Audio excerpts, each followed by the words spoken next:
Sorry about that. I've just been living in the woods for like the last month or so. That's why the video took so long, sorry. I have a long history of forcing computers to do my bidding. So when I heard about pen plotters, it was something I was interested in. There's something so cool about stuff being drawn with a real pen versus being printed by a printer. A pen plotter is like a 3D printer, only it's not in 3D and it draws with a pen. It seems pretty crazy now, but a couple years ago I would get fan art like relatively often. So I thought it'd be neat if I did like a book, a binder full of actually drawn copies of fan art I've gotten before. So that's why I got this thing. It's called the 3018 CNC machine. There isn't really a huge difference between a CNC machine and a pen plotter, but the pen plotters tend to not have as much of a up and down Z-axis movement as a CNC machine. And a lot of the lower cost ones are designed to use pens and markers only. So I figured if I was going to be doing this, I might as well just go for a CNC machine where I can switch off different tools and stuff, put a laser on there. Putting this thing together wasn't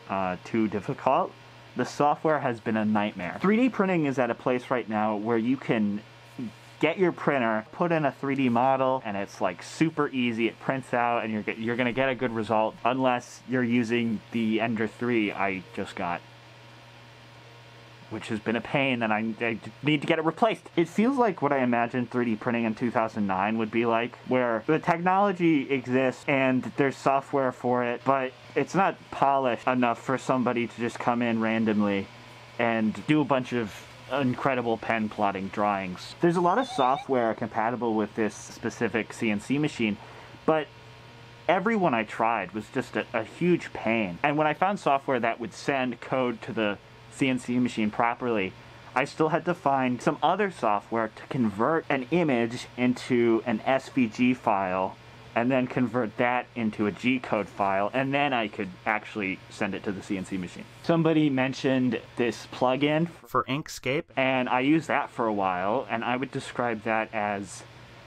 I didn't enjoy that either. So many steps, and I couldn't get it to work in the end. But after a while, I found some software called Gerbil Plotter, and it is designed to work with Gerbil pen plotters. The name's very descriptive. Using that, I was able to import images directly into the software, and it converts it into G-code, and that allowed me to start actually printing things. I used up this entire notebook trying to create one print that looked good. These are a couple tests of a piece of art from Remorks. This is a picture of a man holding rice, I believe, from the late 1800s, done in squiggles. I thought it would be a cool idea to do drawings for all my Patreon supporters, like their OCs and stuff, and send it to them.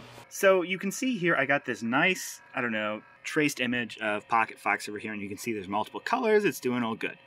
Also, can you hear that audio? That's the sound of productivity. Notice this area up here. This is supposed to be the canvas of my CNC, but for some reason I can't figure out how to make this work. And I believe it is because of this reason. This CNC machine doesn't have any auto homing. This is an Ender 3, which I had to buy because my other printer broke. The problem is I immediately broke the nozzle as soon as I got it. So it's out of commission for now. But something you can see are these switches. When it starts printing, it goes down and clicks, and it knows that it's hit the printer bed. Since that thing doesn't have anything like that, you manually have to zero out the coordinates. So that involves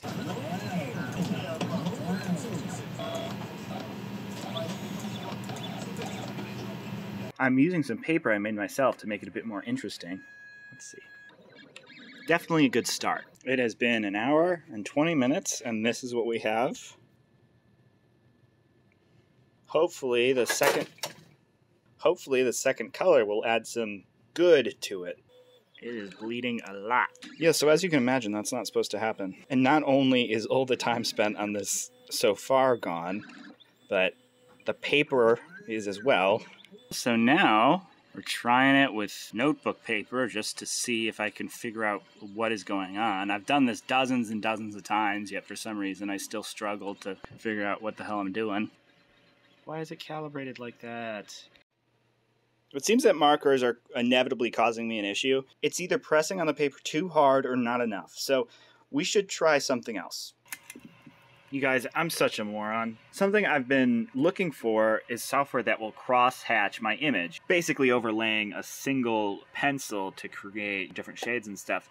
And I just found out that Gerbil Plotter can do it. You just have to select dithering, and it looks like it will do it.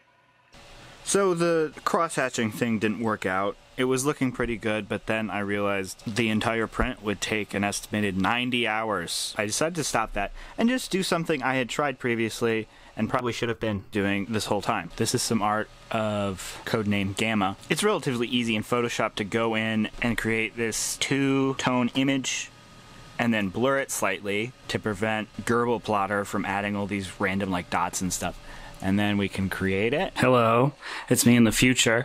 I think it turned out really good, and CodenameGamma, she seemed to like it. So I didn't record a time-lapse of it, but I did record a time-lapse of a drawing special for you guys.